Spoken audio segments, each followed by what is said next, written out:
Welcome to another episode of Threads of Enlightenment. I love this stuff. I really do. I love taking the time and welcoming our guests because I know for sure that they're coming with a couple of very expensive commodities. Time. It is one of the most expensive commodities.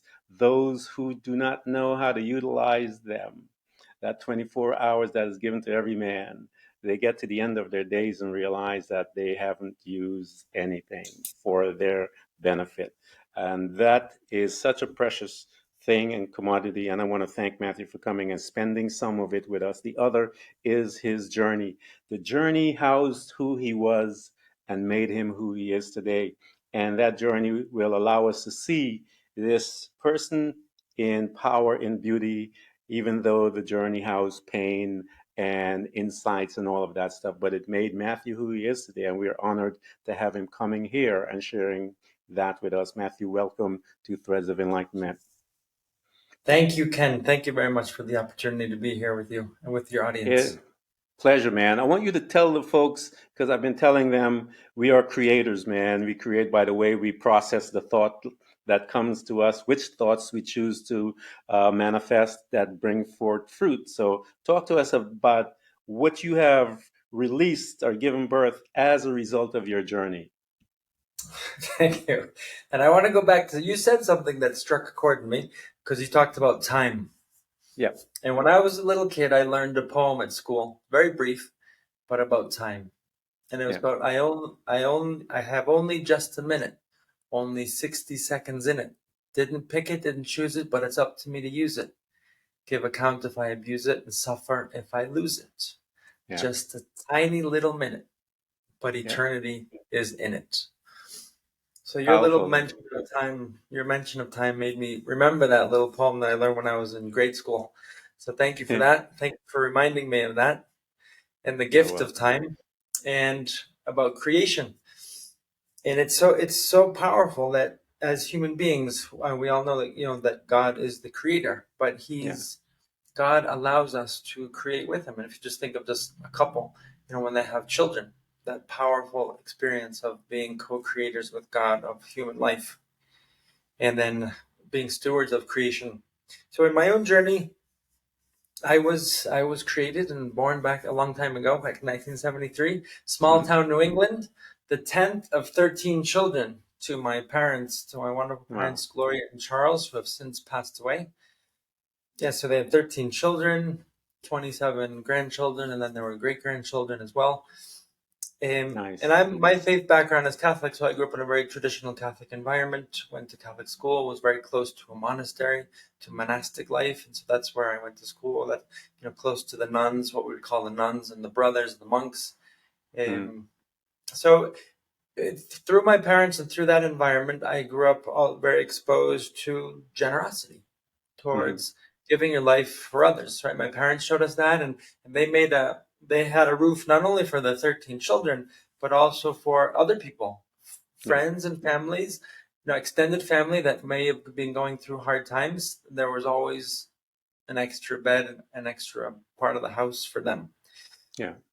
So, and I suppose that educated me in wanting to be generous, to give myself in some way, and growing up in that environment. Also, we were taught that we to do something great in life, something that had an impact in time and in eternity.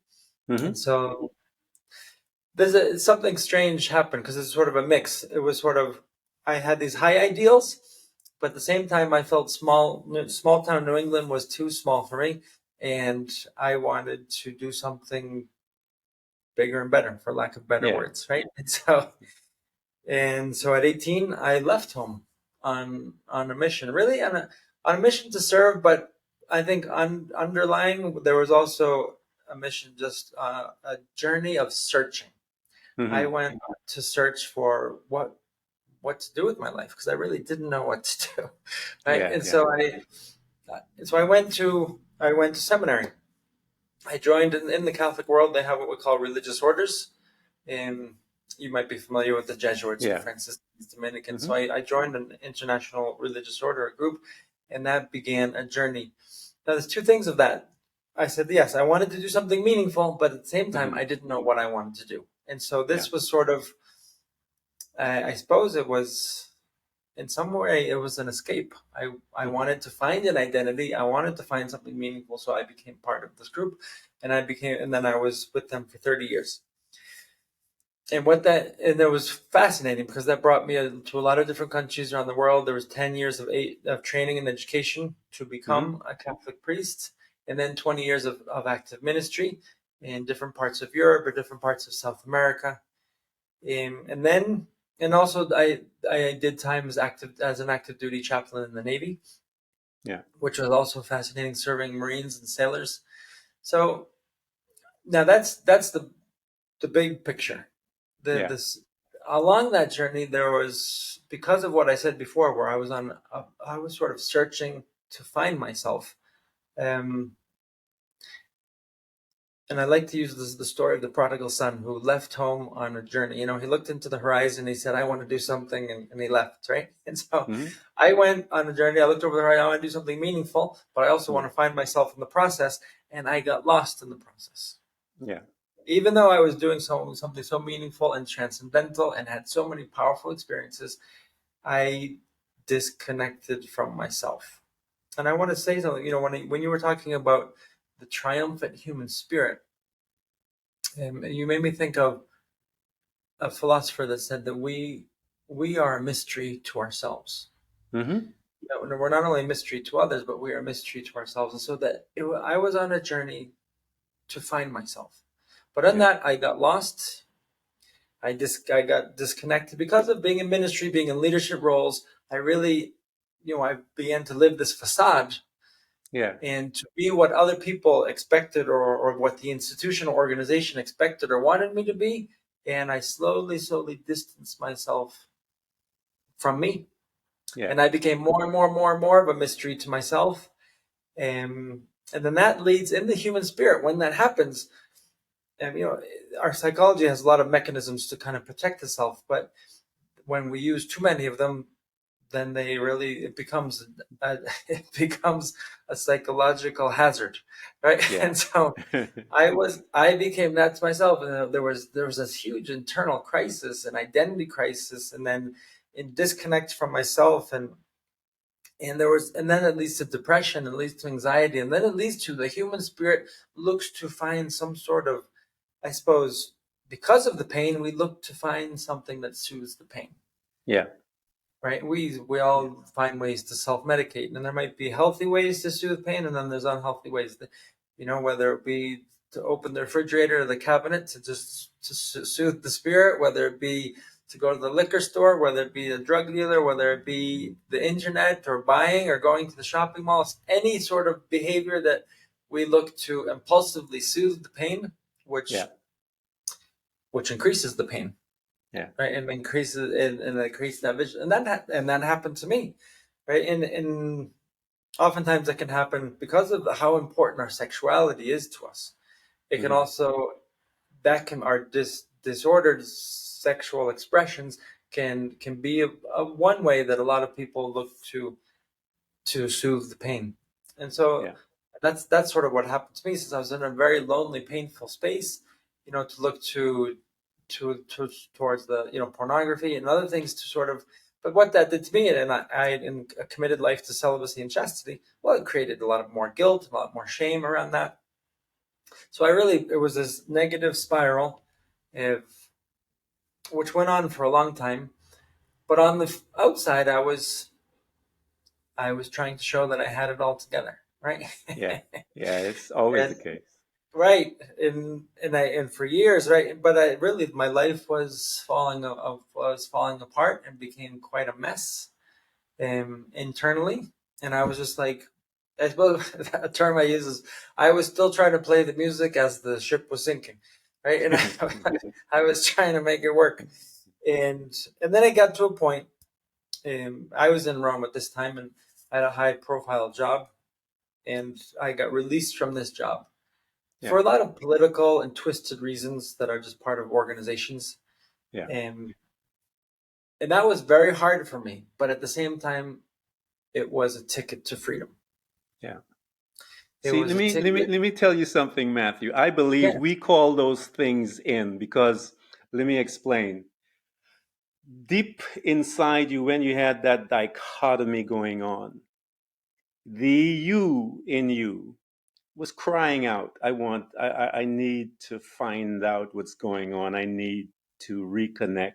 And that distancing thing, I tell people, we meditate all day long. You just don't know it, but everyone meditates. The human being, the human uh, um, uh, person is designed to meditate. And so, Yes. because you were meditating on quietly within that self, that I need something, I think what happens is that we call situations into our space to allow us the opportunity to begin that journey to experience that peace. But it's kind of disguised, if you will, until later, then we realize the purpose of that interruption, if you will, that came in, that was the beginning of the beginnings, if you will. Right. And I think because you were dancing with all of this, because that, Matthew, is a dark space for an individual to be, because I know what that is to have shame and guilt, the power of that, versus your the word, if you will, the teachings from the Bible that you ought to be this way, and then Right. the shame of your behavior, and you realize, and you begin to look at you and go, whoa, whoa, whoa, whoa, whoa, but you're so far spiraling out of control that you don't even know how to stop. But I believe we call that in. It manifests in a traumatic situation that begins the beginning of the beginning. When that trauma came and interrupted your space, you said you began to get that freedom. Explain right there, what did that look like when you say freedom? What did that look like to you Right. in that space? Yes. It began a very important journey, which internally, obviously, I had begun before, but it gave me permission to deal with what I was dealing with, Hmm.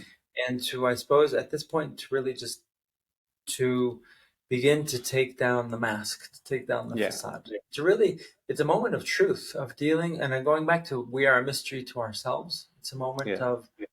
of trying to be less of a mystery to ourselves and to getting to know myself. And so for me, it was this freedom that I can let go of these titles, let go of these identities, and can begin this journey of self discovery with Hmm. greater. Like you said, I meditated every day for 25 years, every morning, every night. My life had been involved in a lot of mindfulness, a lot of meditation, a lot of spiritual connection. But there was also a lot of organizational, and faith groups have this. This is a lot of Hmm. organizational pressure, right? And faith groups that don't always present faith in a proper way. In a lot of Christian groups, this happens where they have a lot of power over the person, and the person becomes disconnected, Yeah. or just has a lot of misconceptions around things. So let me go back to what you were asking. And I was walking across this Roman plaza, and I just remember the cobblestones, the sunny day. I looked at my shadow, and I describe it as the moment when I befriended pain. The pain had been knocking at my door for so long, but I never wanted to deal with it. I wanted Mm. I lived in denial. That's one extreme of my relationship with pain, and the other extreme of my relationship with pain is that I let pain, it dominated my life Yeah. for a good number of years because I didn't know how to deal with it. So I talk about it on a healthy independence from pain, which is that denial and sort of living in denial and that this isn't happening, everything's Hmm. okay. And the other one is the codependency with pain, is that pain had this such a power over me, but I was living, but I wasn't naming it. Yeah. And so I looked pain in the eyes, and I befriended pain. Mm. Because for pain, suffering, discomfort, whatever one will call it, was someone who wanted to teach me so much about myself, Yeah. wanted to teach me so much about my past, about my present, about my surroundings and my settings. And part of that teaching was that Catholic priesthood was not the right place for me. Yeah. And it wasn't, and there was this for years. It was like, what's wrong with me that this Yeah. isn't working?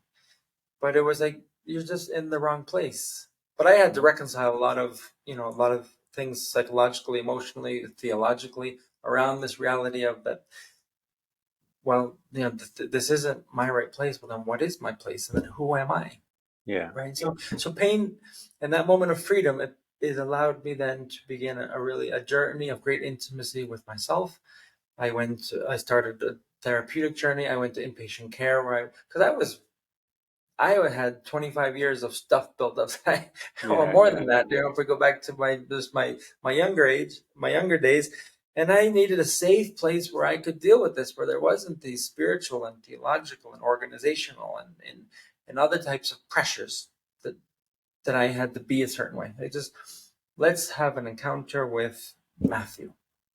Yeah. And that was, I mean, there's a discomfort in that because Yeah. to Yeah. uncover the pain and to understand it. But there was also a lot of freedom in that. And I call that it was my journey home, my Yeah. journey home to self. And and with that, there's something that I really like to share because I do a lot of couples work or just the work that we do with ourselves and that I do with people is only when we are at home with ourselves are we ready to welcome someone into our home. Yeah. And so this was a journey, beginning of a journey home to myself, which lasted a few years. Yeah. And but that moment when it was that ticket of freedom, whereas I was giving it was in a traumatic situation. I went through a few traumatic situations, and I was like, but I didn't want to pay attention to it because I said I want to. I not want. I have to continue doing this. I have to Yeah. continue to be faithful. I have to continue to do what I committed myself to. But this was sort of the tipping moment of right. Well, obviously this isn't working, right? And Yeah. so Yeah. since I wasn't able to come to that conclusion on my own, I needed an external influence to make that happen, which was very disagreeable and tragic to go through. Mhm. Only years later, can I look back on it and say it was a ticket to freedom. Yeah. So I, that's what I, that I, moment was. I want people to recognize what Matthew is talking about. There's a couple of principles that he is saying that is very vital to personal development, personal growth, getting to know who you are, going back home. But he was committed to going back home. You have to have a commitment to go back. Number one. Number two, you need to seek help. Sometimes we get lost. And there's nothing wrong with pulling out the map and going to a stranger and say, "Hey, I'm lost." Some today I remember back in the day. I'm aging myself now, where we had the map, and we would open Right, the map and wind the window down and tell the stranger, "Hey, I'm lost. Can you tell me where this is?" And that is, you can say that it is your counselor. Um, right, Today, the young folks, your GPT or whatever it is, that's your counselor, if you will. You put it in your phone, GPS, you put in your GPS, right, and your GPS is now guiding you, your counselor is guiding you through the streets because that counselor knows the way. And because the counselor knows the way, they know the questions to ask you to bring you, to bring that or bring you aware or to who you are. And so they hmm will probe you, and simply as they dig deeper by questioning you, when you make a statement, they will say, "Yeah," and they'll put that question to you to cause you to dig a little deeper, to excavate through your memory. And when you begin to do that, you begin to discover much, and that is how your healing begins. As you begin to notice things, you can then identify them. You can bring them out before you. You can then face them, and move forward. And you incorporate tools that your guidance coach or whoever will now assist you, give you those tools to come out from where you are. Matthew, what were some of those tools in your conversation with your people that you were seeking help? did they bring into your space that you took and utilize in your commitment to self to get to Yes. out from where you were? Thank you, Ken. And that, yes, there's a few things, but one is I want to highlight what you just said, because as human beings, there's this sort of like this independent self-sufficiency aspect to us, that we want to do everything on our own. Some, Hmm. in some places they would call that pride or whatever you want to call it, Yeah, but there's a tendency in us to want to do that. But there's also, we are wired for relationship. yeah, Right? And how do I find my answers? Oftentimes it's in this type of relationship, yeah. by talking about what I'm going through, by maybe you proposing certain questions that force me to think about things I hadn't thought about, and Hmm. then to transform them into words. Because when we transform our feelings or our thoughts, concepts into words, they become much more real to us.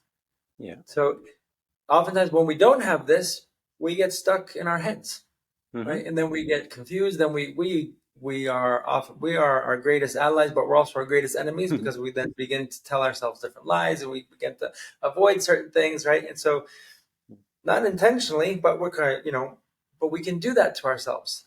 Yeah, And so the relationship is how we grow. yeah, Okay? And through my encounter with you, I also get to know me, yeah, right? Because I see myself through your eyes, and then through the things that you say. So this is very important, and that's why. And it's not that someone else has the answers, yeah. but it's someone else. We need someone else to be there, to play that role. Now we want someone qualified, obviously. Now that could be a therapist, that can be a counselor, that can be a coach, that can be a mentor, and Hmm. sometimes it can just be a very loyal friend and close friend, right? Yeah, Sometimes just having a third neutral party that isn't part of the family or friendship or other circles is important, because it's a neutral, safe space where we're not trying to safeguard any other aspect of the relationship. Rather, yeah, I'm coming to you to deal with me. So I think that is fundamental. I resisted that for a long time, because I was that for so many other people, but I didn't yeah. know how to make someone else that for me. Which is common for therapists, common for coaches, common for counselors, common for people in ministry, because, Hmm. or in the medical field, that you are there for other people. I know so many doctors that they won't go to doctors, but they are there Yeah, for, it's a common sort of contradiction that we experience as human beings. yeah, And so it was a step of humility, where I can't do this on my own, yeah, and I wanted to do it. But so the tools, part of it is that to allow someone else into my life, and to trust someone with my life. So there was a great beauty in that. I began to lean on certain people, and they were wonderful, and they just allowed me to lean on them and to process. yeah. I love your And so word choices, Matthew. Allowing someone. And I try to tell people you must allow. Now, as you begin to gurgitate and have, when you're by yourself, you're simply replaying one perspective. But Mhm. give permission to allow yourself to bring in someone with another perspective on your current situation. Allow them to come in through Right. that of a coach, a friend, whatever. Just allow them to come in. Don't be judgmental and close the door to yourself and to Mm. anyone else. And as you allow them in, all they're coming with is a different perspective on your current situation. And Hmm. when you shift your perspective, you will change your life because you Right. have given them permission to come in and allow them to. I love your word choices, Matthew, because it's important, even that those word choices, allowing someone to come in. Yes, it is, and I had wonderful people, because it wasn't I, and I think because I'd been through so much, I'd lost trust in so many people, and Yeah, because I'd been hurt so many times, that I was very cautious who I would let in. Right? yeah, And the people that I let in, they were so respectful, because they walked, and this is the way I try to deal with other people, is when someone allows us into their life, they're allowing us on sacred ground. And someone Yeah. who's allowed into that space must tread very respectfully on that Yeah. sacred ground. And the people Yeah. that I let in did that. They they didn't come in telling me all the things that I had to do. It was they walked with me as I found my way to the answers. Yeah. In going back to the GPS thing, it's more about, and this is what I do a lot with people now, is all right, where do you want to go? Why is Hmm. that important to you? And all right, and then how are we going to get there? I'm not going to tell you how to get there, but I will Yeah. walk with you, right? And we'll guide, and I'll guide you on things that we need to take into account in order to make the best decisions. And so one of the things that, going back to what you asked about, what are some of the tools? One thing, someone that I worked with, there were two things that he unlocked for me, and it was very challenging to unlock those. One was sort of the cycle of shame and dealing with what shame is, where it comes from, because Hmm. I didn't want to, I was very resistant to that. I was like, I don't have shame. And then Hmm. I began to go deeper. I was like, oh, wow, that's exactly what this is. And it was Yeah. very ingrained in me from a young age, and how it dominated me in so many ways. The other one was being a victim. I'd Yeah. never wanted to consider myself a victim. And I think it's a lot of people, it's something that a lot of people struggle with, because if I'm a victim, that means that I'm saying that someone else did something to me, and then we live in this victimhood, and I didn't want to sort of stay in that rut. Yeah. Um, but it was rewriting my story from this perspective of what I had been a victim of, not to stay there, Hmm.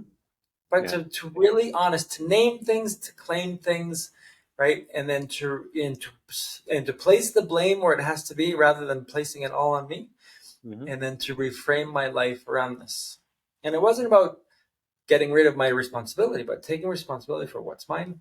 But there's some Hmm. things that are not my responsibility, which I had also taken on myself. Yeah. And so that was also meaningful. Then the other thing is the other tool is really learning to take care of myself. So I forgot to connect my computer before the battery runs out. The lesson is to, I suppose, self care is the word, right? In our Christian tradition and in Catholic, in the way I grew up, was sort of self care was equal to selfishness. Hmm. It was always about giving yourself for others, sacrificing for others, right? Anything about you is not good, um, Yeah. right? It's selfish, it's self love, right? And so that's the way I lived. So I never knew how to take care of ourselves. But when we think of going back to the gift that we're given, not only in time, but the gift of creation, the gift of ourselves, if we are meant to be stewards of creation, we're also meant to be stewards of how we care Self. for ourselves, right? Hmm. And God gives us, He gives us intelligence, He gives us free will, He gives us all these tools to be able to also take care of ourselves. And I hadn't been taught that, and I hadn't been trained in that. So I thought that was also always secondary, or definitely not a priority. But if I look at my journey, what was I was not taking care of myself, and I was paying a very big price. Yeah. So it was understanding, putting self-care into perspective, that it was a God-given mandate to also take care of ourselves, not in a self-centered way, but that we have to take care of ourselves in order to also be able to serve better. And That's the I commandment, though, Matthew. I think systems. It tells us in the Bible that the traditions of man make the word of God to none effect. And Christians religion pay more attention to the traditions than what God said. The principle is to love the Lord thy God with all thy heart, with all thy mind, and to love your neighbor as yourself. The right, relationship is between you and God first, that's right, and to have that in place before you can turn to your neighbor and truly love them. If you don't know you and have come back home to you, I always tell people, what is your baseline to say to someone, I love you? What are you basing it? What are you basing that on? Do you love you? Mm. And I can look at your life and I will know if you love you by how you treat you. Are you letting people disrespect you?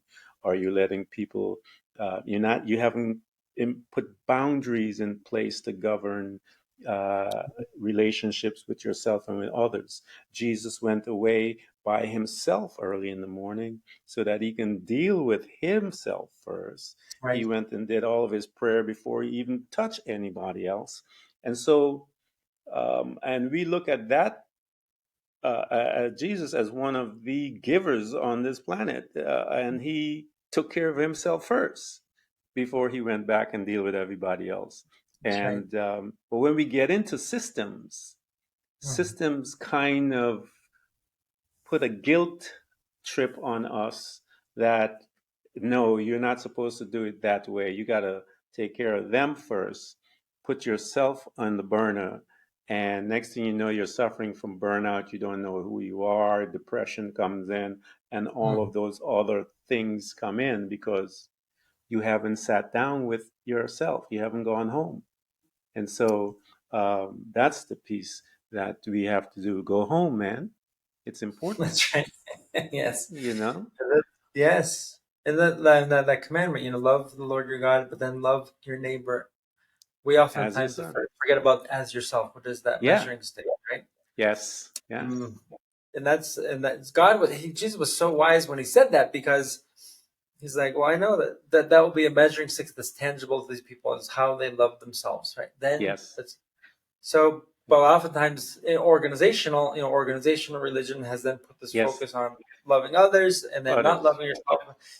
And Yeah. and this brings me dovetails into another topic, which is very linked to this, if you don't mind, and it's the No, whole no. aspect of leadership, which is really the field that I work in, is in because healthy and good leadership and functional leadership is so life giving, and Hmm. in experiences that we've had, whether it be in personal leadership, whether it be in family circles, intimate circles, or in the professional space. But dysfunctional leadership, toxic leadership, or unhealthy leadership styles is so destructive. Yeah. And when we bring that to faith, to the faith circles, Yeah. it's even more destructive because it touches deeper fibers of us as human beings. Yep. Right? But we could also go into then also sexual abuse, right? And that Yeah. because of how central sexuality is to us as human beings, right? And how that type of abuse. But faith and spiritual, emotional abuse in the faith circles Hmm. is so dangerous and destructive Yeah. because it touches those deeper fibers, and that not only affects our relationship with ourselves, but also it affects our relationship with the transcendent, right? Yeah. And so, sadly, in people in the religious circles, are especially leaders, they are given so much power Hmm. that they oftentimes wield in a very careless manner, Yeah. and not oftentimes ill intentions, but they're not prepared for certain positions that they have. They're not properly Yeah. educated, because, as we're saying, this holistic approach to the human person and how we live our Yes. faith and how we live biblical mandates and traditions as a human being is very poorly presented in many religious circles. They don't Right? love themselves, Matthew. Even those religious leaders. The hallmark of a leader. And we look at Jesus as one of, I tell people he's one of the greatest leaders, if you will, because he took a bunch of quote unquote uneducated men and changed the world, didn't he? And Right. so that is a powerful leader. So the leaders of today, the religious, because I came from there, um, are they're not, as you said, they're not ready. They don't love themselves, Matthew. We ought to be honest with that, because if they love themselves and they learn empathy from their relationship with God, because as you begin to see you who you are in the light of God, then it breaks you, it makes you humble, it makes you patient, it makes you forgiving, it makes you accepting, it makes you all of these things. And so when you turn and recognize who you are in the sight of God, then when I turn to you, Matthew, I know that you are a child, a son of God, and I have to, as I'm learning all these things and recognizing myself, I have to pour such love on you that you want to know, where in the world is Ken having this type of love from? Where is this man coming from? And then you're going to come to me and say, Ken, why are and how are you like that? And I can look at you and say, man, I have this relationship with God, and He's showing me stuff about me, and I have to respect and honor everything about you because He's teaching me how to respect and honor me. And that Mm. is, I tell you, as we have this reciprocal relationship with God. But most of those guys in leadership, and I have to be, I was in that pack. We don't focus on the relationship with God. We focus on the duty. And when you focus on the duty, you will become callous. You will become Mm. hard because you are not sensitized by your time with God Almighty.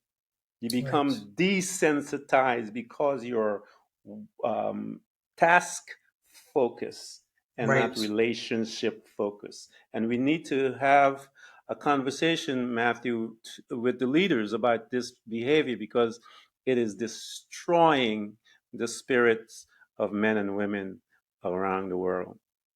It is. It's so sad, and Yeah. I think what you're saying is also because in preaching, for example, in any type of Yeah. preaching, fear based, obligation based, duty based preaching, it's the Yeah. easiest because I just sort of Yes.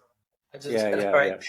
But that's we're just putting all of these weights, right? Jesus talked about this about the Pharisees, right? Putting Yep. all of Hmm. these things, these weights on the people, because Yeah. that's the easiest way to teach and the easiest way to preach. But that's Yeah. not the most effective because that's not that we're not leading people towards that relationship with God. And if you're right, Jesus also said, "Love one another as I have loved you." So if Yep. there's another measuring stick, not only how we Yeah. love ourselves, but and so, I think what you're saying, in those leadership roles, that we're supposed to love as Jesus loved, right? And Yeah. sometimes, of course, that means to be demanding. Jesus had high standards, and he had his moments where he didn't hide the truth, but Yeah. he was also the most merciful, the most compassionate. Yeah. He met people Compassion. Yeah. where they were at, and he Yeah. walked with them. Yeah. If he was hard with anyone, he was hard with the people that professed all these things, Yeah. but sort of lived as hypocrites. But with the sinners, Yeah. he went and Yeah. he knelt with them, he sat with them, he walked with them, he lifted Eight. them up, Yeah. and that he ate Yeah. with them, and that's what we are supposed to do. And so, sadly, again, going back to in religious leadership, a lot of people are put in these positions without the proper education, training, and then they're given this permission to have so much power over people, Yeah. um, and then they sort of just impose all of these things and people eat it up because people are looking for leadership. People are looking for charismatic figures and they're looking for direction, Yeah. right? And so, but in the end, oftentimes, as you know, it does so much harm. So, in leadership, in the faith circles, and in any circles, we must tread cautiously and respectfully on the Hmm. sacred ground of leadership, Yeah. Yeah. and because it's about the dignity of the human person, and so that Yeah. we can lead better, we can love better, and we can help everyone live better. You got to go through though, Matthew. That's what I said. Jesus always, his contention was always with the task doers, the Mhm. Pharisees and Sadducees and all these other guys that were coming with task. Yes. Um, should we pay taxes? They throw, and I think that's one of the greatest responses I ever saw, All right. read in my life. And they always came with him at that. But he was always in love. He chastised in love. He taught in love. He Right. rebuked in love, and all of that is how the standard by which we have to lead. Right. And he again took broken men and he mended them. He turned to Peter and he said, "You're going to deny me um, 3 times." And here was this broken man after he did the third time, just crying and broken to pieces. And Jesus comes and he says, he comes out of his grave and he said, "Tell them and tell Peter," I said. And so he was focused on even the man that was broken. And so Jesus Right. is focused on our brokenness because he's interested in mending. And a leader should be as he is, focused on our brokenness. In order to be that way, man, you've Mhm. had to gone through some stuff like you went through because you came out different. Right. You came Yes, out. and I have to say that because of what I went through, I ministered better. I Yeah, became a better person. I was a better priest. yeah, Not that I wasn't before, but I think I ministered very well through all. But again, it brought me to a whole nother. And going back to Peter, with everything, yeah, because he's like, "I'll give my life for y'all." But then, he went through this huge humiliation and yeah, denial, right? mm, But all that was necessary yeah, to then see the Peter that we have after. Right? yeah, We all need to be broken down, and it's very hard for us to do. Right? yeah, And yet I also shared with you that I had a lot of experience working in the military, right? And yeah. Hmm. when we talk about organizations, then there's another organization where there's a specific mentality, specific culture, right? Where naturally, where also people don't deal with their humanity Yeah, in a healthy way, because oftentimes, because when you have human difficulties or challenges, it's sort of they equalize it to weakness, and weakness is unacceptable. yeah, And we can, and this isn't about bashing the military. I love the military, and I love my Marines and sailors, right? But we see that mentality culture concentrated there, but we also see it in a faith organization. We see it in so many other organizations, right? And we're all these people in leadership roles or not leadership roles because we always want to look like we have it all together, hmm, but we're living in denial of certain things. We're not dealing with certain things, or we don't let people deal with certain things, yeah, right? And I use this expression in the military. Oftentimes, the culture mentality would tie people's hands together so that they couldn't raise their hand, right?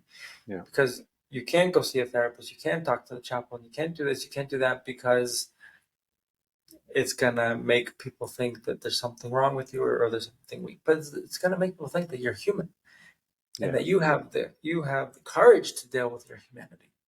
yeah, And so, well done, Marine. Right? yeah, That's what it means to be strong. And so I use that example because we can see that it really applies everywhere. But that was yeah, another organization when we're talking about organizations that do so much good, but when in order these organizations where we create cultures that also um, damage people, or create obstacles for us to do that personal work. yeah. And So, when we're better, when we're yeah, taking care of ourselves, then we yeah, can, when we serve ourselves better in a healthy way, then we can take care of our loved ones. We can serve yeah, our country better. All of those things will come from that. Right?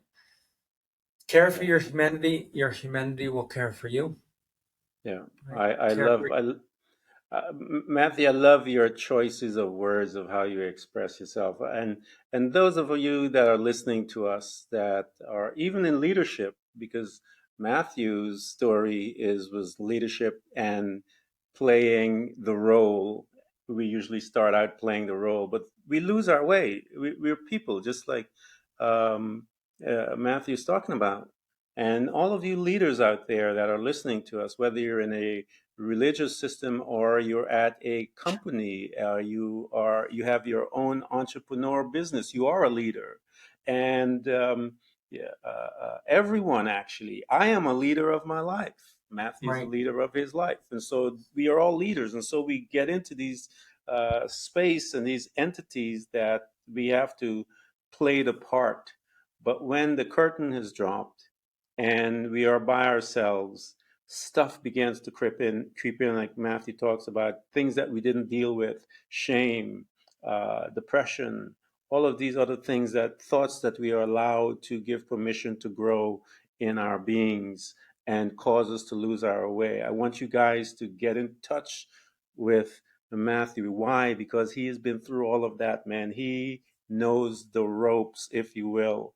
He's gone through the dark places that you are going to, and he knows the questions to ask you because he's visited those dark places to help you to see and come out faster than when he was in there. He went Right. through for a long time. The only reason why he is available to you guys is so you don't have to be in that dark place for a long time.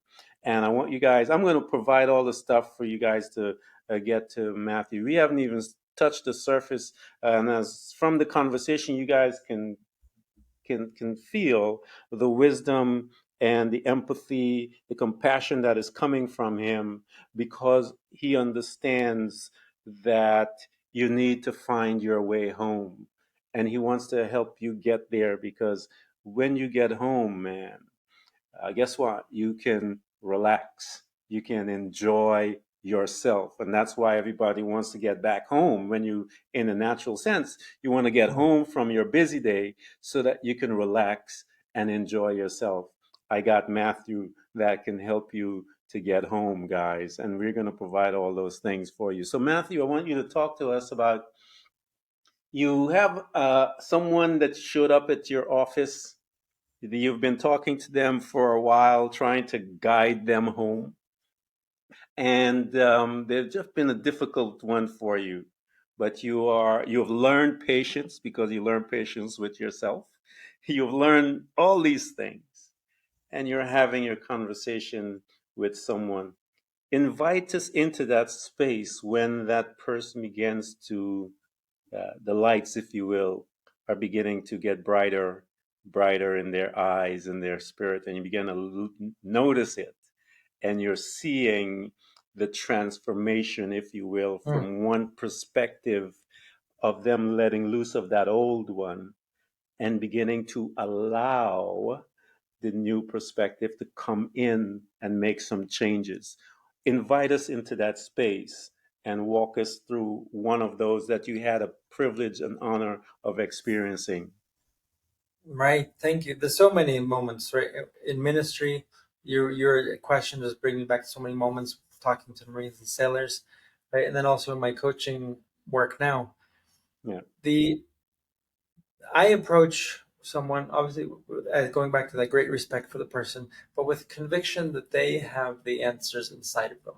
And Yeah. my job as I facilitate the process is to listen deeply Mm-hmm. and to question with great curiosity, Yeah. to allow them to tap into those nooks and crannies of their soul and heart where those answers are, but they Yeah. just never could find them. And that's one of the bright moments when they start to see, because of a question or because they begin to realize I never thought Yeah. of that. Yeah. Or they say something and they begin and they take ownership of it. Oh, it's because of this and this and this, and all of a sudden, I, it might be their eyes lighten up, or it might be they begin to cry because when Yeah. we say something or come to realization, it has a huge. When we take Yeah. ownership of it, it has a huge emotional effect on us. Emotional. Yeah. And even also in speaking engagements, when I'm speaking to crew groups, whether it be in ministry out, and you begin to see, because of whatever I'm saying, you begin to see their eyes light up. Sort of like these Yeah. aha moments that are going off. That it's very powerful. Yeah. And again, it doesn't. It's not about me. I think there's Yeah. professional training that I've received, but it's also then it's my story, right? It's the pain that I want to share this with others, not because I enjoy people seeing me in this light, but because it's a message of freedom that it's important for me to give to others. I don't want to keep Yeah. it for myself. So that's sort of what and that's the small window into that process. But one other thing in that window into that process is with some of the work that I do is helping people clarify really who they are. What are their needs? What are Yeah. your values? What are your goals? Why are these important to you? And then what's our roadmap to success? And we do Yeah. that in a very visual process. Because we're always upward focused. And so we don't, someone who goes into coaching is obviously maybe they're looking for answers and it's about finding these answers inside. Yeah. And and I facilitate a process where they do that. Yeah. And it gives a lot more clarity, it gives a lot more security. And then going back to leadership, then they lead themselves better Mm-hmm. and they lead their inner circles of influence. They lead better. And this isn't about one being over another. When I talk about leadership, it's about how we influence. Yeah. And we want that influence to be positive, whether it be how we influence ourselves, whether Yeah. it be how we influence our loved ones in the personal or professional space, and how we influence in organizational settings. Yeah. We want our influence to be positive, and we want to influence people so that together we reach certain goals, Yeah. and that we help people reach their potential. Yeah. This is what leadership is about. And so that's what I try to do through my individual coaching for global leaders who want to Hmm. lead better, love better, and live better. And that's what I try to do also through my speaking engagements and educational engagements. So, you guys hearing anyone that is listening to this podcast, as I said, I'm going to provide all the links and the stuff for you guys to get to Matthew because he can help you to get home. And this whole conversation is about getting home and the tools by which he helps you to get there, recognizing the greatness in you, becoming the perpetual, I call it the perpetual investigator of one's self. And we do that by asking questions. And as we ask questions, we uncover darkness, but we uncover beauty. And we see some nuggets about ourselves that will, as he said, take us to freedom. And that's where you experience that is when you come home, freedom. And so, Matthew, I want to thank you so much for coming to Threads of Enlightenment. This has been a beautiful conversation. And again, I want you guys to get into his space because Matthew will be able to assist you, facilitate. I love the words that Matthew chooses to explain what he does and his journey. And because of that, I have interviewed many people, countless. And because of that simple thing, I can tell you that he is very effective as a facilitator. And you guys need to get in touch with him. Matthew, thank you so much, man. Ken, thank you. You're such a beautiful soul. And I love the questions, and thank you. It's a pleasure to meet you and to share the microphone with someone like you. Thank you so much, sir. That was good.